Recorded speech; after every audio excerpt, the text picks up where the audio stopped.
Réunis dans la salle de la BDG, la révolution Live 123 a vivement contesté les justifications humanitaires avancées par Kinshasa pour la réouverture de l'aéroport international de Goma. Lors d'une conférence de presse, ces cadres ont affirmé que la situation dans les zones libérées reste stable, chiffre à l'appui, accusant le gouvernement de Kinshasa de fabriquer un narratif de crise à des fins politiques. Suivez ces commentaires de Moïse Komayombi. Goma, capitale de la province du Nord Kivu, la révolution AFC M23 a tenu une conférence de presse ce mercredi, contestant vigoureusement les arguments humanitaires avancés par Kinshasa pour justifier la réouverture de l'aéroport international de Goma. Lors de cette conférence de presse, les cadres du mouvement ont présenté leur propre lecture de la situation, chiffre à l'appui. Dans une salle bondée de journalistes, le porte-parole Laurence Kanyuka a ouvert la rencontre en rejetant catégoriquement l'existence d'une crise humanitaire dans les zones libérées par la FC M23. Une contestation qui intervient pendant les offensives.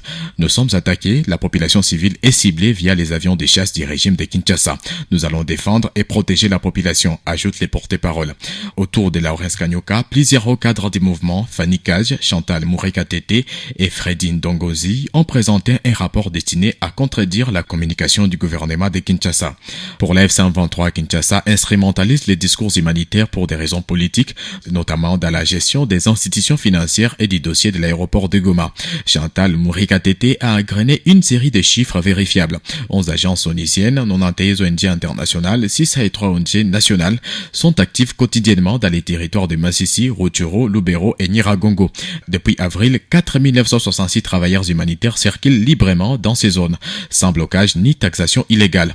Les cadres du mouvement affirment que toutes les routes d'accès sont ouvertes et que les corridors humanitaires fonctionne normalement.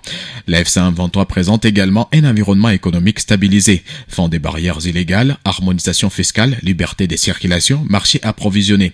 Selon la révolution, les territoires libérés approvisionnent même les zones sous contrôle du gouvernement de Kinshasa où les prix des vivres est plus élevé. Le mouvement affirme aussi que la majorité des 57 600 déplacés recensés au moment de la prise de Goma sont retournés chez eux, signe d'un retour de la stabilité. Les cadres de la FC23 ont dénoncé la fermeture des institutions bancaires dans les zones qu'ils contrôlent, qu'ils attribuent au gouvernement de Kinshasa une décision qualifiée de punitive, destinée selon les mouvements à fragiliser les ménages, les ONG et l'économie locale. Interrogé sur la réouverture de l'aéroport international de Goma, le mouvement est resté ferme. Aucune urgence humanitaire ne justifie une telle décision sans consultation préalable. Pour la FC M23, les pressions internationales relèvent d'enjeux politiques internes à Kinshasa, plutôt que la protection des civils. Simba Media DRC.